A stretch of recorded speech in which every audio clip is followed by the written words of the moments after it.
आज आपण बनवणार आहेत खारे बिस्किट। तर त्यासाठी 1 वाटी दूध इथे घेतला आहे। त्यामध्ये अर्धा चमचा ईस्ट वापरला आहे, सोबतच अर्धा चमचा बेकिंग पावडर आपण यूज करणार आहोत, सोबतच 1 चमचा मीठ।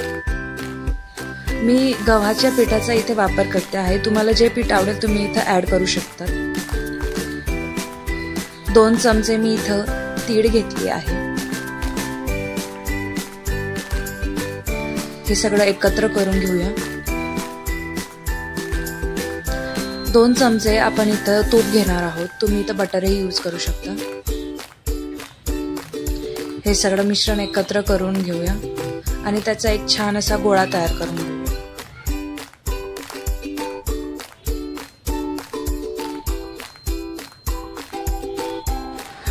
पिठाचा गोळा तयार झाला आहे, त्याला आता आपण अर्धा तास बाजूला ठेवूया। मी इथे पालक घेतली, त्याच्याऐवजी तुम्ही तुमच्या आवडीची कोणतीही पालेभाजी घेऊ शकता। पालकमुळे अथवा कोणत्याही पालेभाज्यामुळे जे बिस्किट्स आहेत त्यांना अगदी छान अशी चव येते।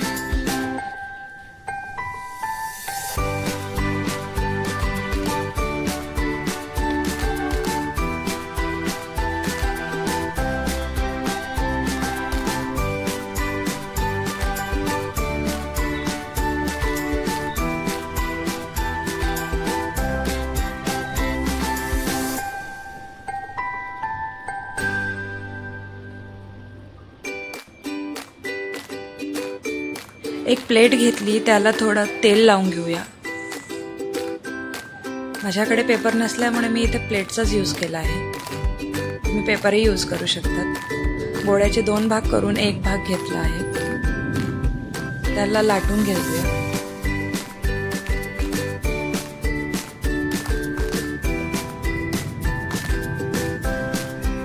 जास्त बारीकही लाटायचं नाहीये, नाही तर बिस्किट आहेत ते अगदी कडक होतील।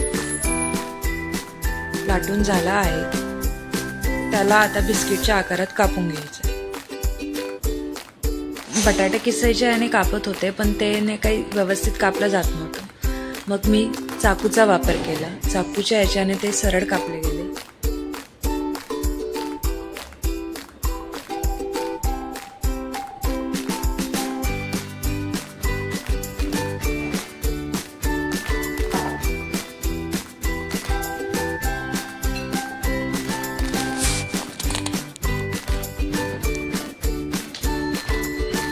तुम्ही यामध्ये तिळीच्या ऐवजी जिराचाही वापर करू शकता चवीसाठी।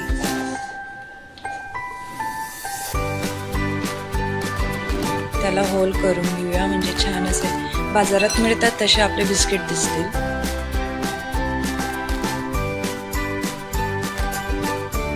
हे सर्व बिस्किट एअर फ्रायरच्या भांड्यात ठेवून घेऊया।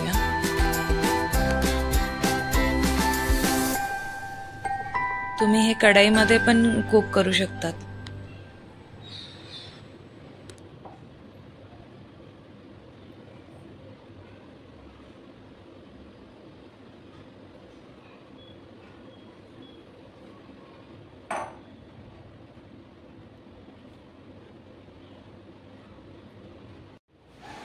आता हे आपण एअर फ्रायर मध्ये ठेवून देऊ।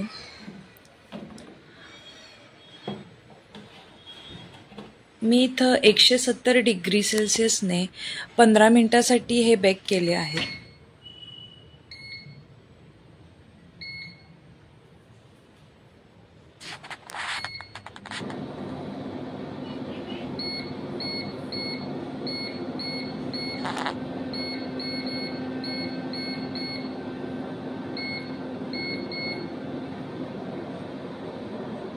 तुम्ही बघू शकता बिस्किट अगदी छान तयार झालेले आहेत आणि ते कुरकुरीतही झालेले आहेत आणि ते खायलाही अगदी चविष्ट आहेत। तुम्ही नक्की ट्राय करा।